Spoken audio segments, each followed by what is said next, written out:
In the previous episode, we saw how Kronos overthrew his father Uranus to become the ruler of the Titans. However, a true king does not just sit on the throne, he must be able to protect it. When Kronos seized power, he wanted to establish absolute dominance, but the fear within him never ceased. He feared showing weakness, just like his father had. That's why he imprisoned the Cyclopes and Hecatoncheires in Tartarus. Though he gave authority to his Titan siblings, he never truly trusted them. For him, the greatest threat came from his own bloodline, and what he feared finally happened. A prophecy arose from the depths of the universe. According to the prophecy, Kronos' own child would dethrone him. This is where a new story begins. We will explore how Kronos' fears turned him into a tyrant, Rhea's plan to save her children, and how Zeus survived to one day face the Titans. Don't forget to subscribe to the channel and like the video so you don't miss this epic tale. Now, let's take the first step toward the greatest battle of the gods.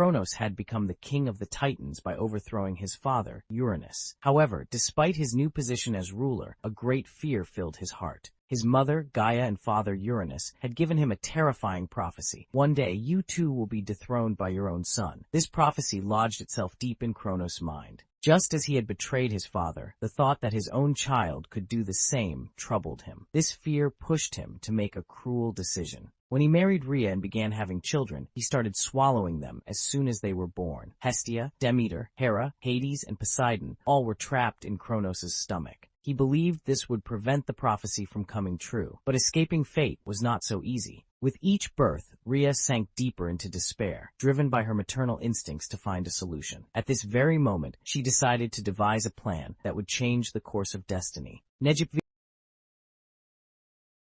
Rhea could no longer bear the sight of each new child being swallowed by Kronos. As a mother, her instincts burned with the desire to protect her children, but what could she do in the face of Kronos' power and cruelty? In this helplessness, a spark of rebellion ignited in her mind. At the peak of Olympus, she went to her mother Gaia and asked for her help. Gaia, disturbed by the sight of her son, who had once overthrown Uranus, now subjecting his own children to the same fate, shared her concern. However, the prophecy could not be changed. Gaia told Rhea that while she couldn't change destiny, if Rhea acted at the right time, she could guide her. These words were a glimmer of hope for Rhea. Now she had to come up with a plan to save her next child. As she felt the baby growing within her, her belief that she could protect it grew stronger. And so, the time was drawing near for the birth of that child, who would need to be saved from Kronos' wrath.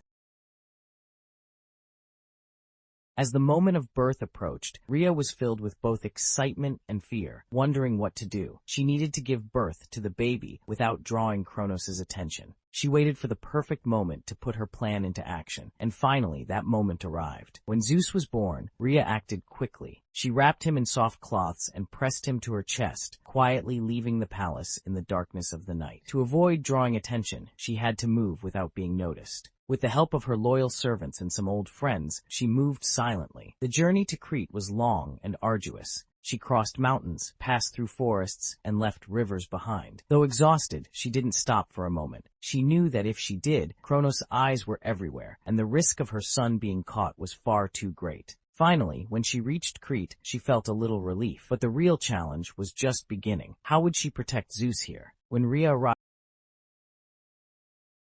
arrived in Crete, she searched for the safest place to hide her son. She considered hiding him in a cave, but mere hiding wasn't enough. Zeus needed to be protected. This was when her old friends and divine beings stepped in to help. First, she called upon the Kouretes, warrior spirits, who would guard young Zeus. To distract Kronos and prevent the baby's cries from reaching him, the Kouretes would clash their swords and shields together every day, creating loud noise. This way, Zeus's crying would never reach Kronos' ears. These loyal warriors swore an oath to protect the little god, standing guard around the cave against any threat. But Zeus needed more than just protection. He needed nourishment. This is where Amalthea, the divine goat, came into play. Amalthea wasn't an ordinary goat. She nourished Zeus with her divine milk, helping him grow strong and healthy. She was also known for her golden horn, which would later grant Zeus great power. During this time, Rhea's other helper was Metis, the wise goddess of the ocean. Metis advised Rhea on hiding and deception. To prevent Kronos from suspecting anything, Rhea pretended that there was a baby in a swaddling cloth filled with stones. She presented it to Kronos. The plan worked, and Kronos, unsuspecting, swallowed the stone-filled bundle. Thus, Zeus grew up safely in Crete. But this period of hiding couldn't last forever. When the time came, Zeus would have to face his true destiny.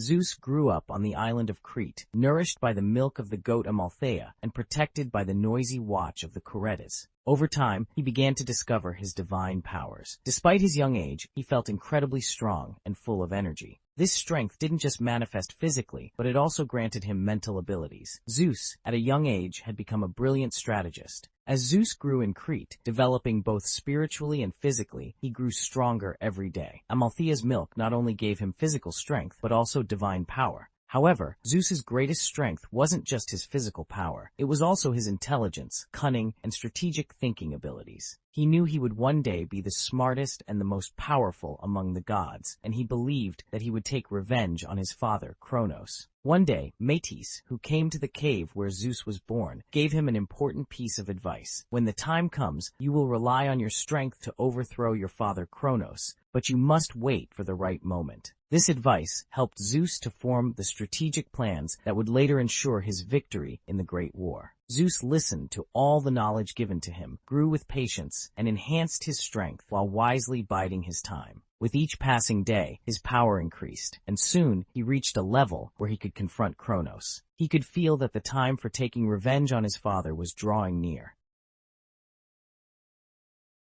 As Zeus grew stronger, he became more aware of his own power and was eager to begin a great war against Kronos. However, he knew that fighting alone would not be enough. Therefore, he decided to devise a plan with Metis, his mentor, strategist, and also a powerful goddess. Metis was not only incredibly intelligent, but also very strong. She had been the first to teach Zeus the knowledge he needed to overthrow his father. Through her wisdom, Zeus had learned to devise plans and make use of strategy. Metis' plan was to use the most potent weapon against Kronos, poison. Kronos, as one might expect, feared that one day one of his divine children would overthrow him. To prevent this, he had devoured each of his newborn children, eliminating the threat they posed. However, Metis taught Zeus that the key to defeating Kronos lay in using a weapon even stronger than Kronos' power, poison. Metis made a brilliant move to execute her plan. She believed that giving Kronos a poisoned drink would weaken him and prevent him from being able to swallow any more children. As Zeus began to plan how to administer this poison to Kronos, he could feel that the time was near. Slowly yet carefully, he began to formulate the steps necessary to execute the plan and neutralize his father. With Metis' intellect and Zeus's determination, the poisoned plan seemed like a dangerous yet effective solution. Together, Zeus and Metis would break Kronos' power and secure victory against one of their greatest enemies.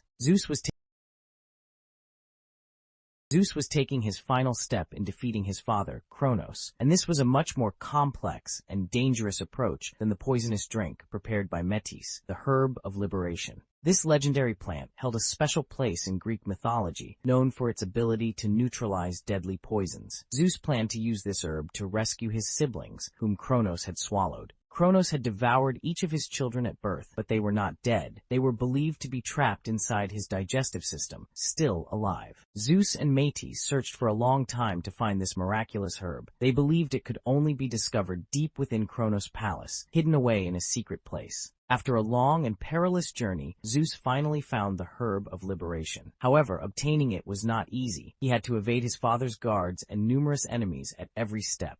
Once he secured the herb, Zeus and Metis prepared a powerful mixture. Combining the poisonous drink with the herb of liberation, Zeus devised a plan to make Kronos drink it. This plan was not only about weakening Kronos, but also about saving his siblings. Zeus carefully approached Kronos, determined to carry out his plan. Shortly after Kronos drank the mixture, terrifying changes began in his stomach. Zeus and Metis focused all their attention on ensuring that the plan worked perfectly. Within moments, Zeus's siblings began emerging from Kronos' belly one by one. Hestia, Demeter, Hera, Poseidon, and Hades were finally free. This event marked a crucial moment in which Zeus solidified his power and his siblings finally gained their freedom. Now these mighty gods stood united, ready to wage war against Kronos. This was the spark that ignited the great Titanomachy, the War of the Titans. As Zeus continued building his army, the first signs of Kronos' weakening grip began to emerge. However, how the enemy would respond remained uncertain. Meanwhile, Zeus's new allies and the powerful lightning weapons he had acquired were coming into play, shaping a grand secret strategy. But the real question remained, would Zeus's army be strong enough? The next great step was not just about overthrowing Kronos' rule, but launching a much greater war for ultimate power. As Kronos' weaknesses became more apparent, it was clear that time was running out. In this epic battle, where a single spark could change everything, the outcome remained a mystery, foretold only by prophecy. In the next episode, the first great clash of the war and the hidden tactics of the enemy will be revealed. If you don't want to miss how this epic saga unfolds, don't forget to subscribe to our channel. In every new episode, we'll dive deeper into Greek mythology and uncover the secrets of this legendary war together. Subscribe, turn on notifications, and take one step closer to becoming a part of this legendary tale.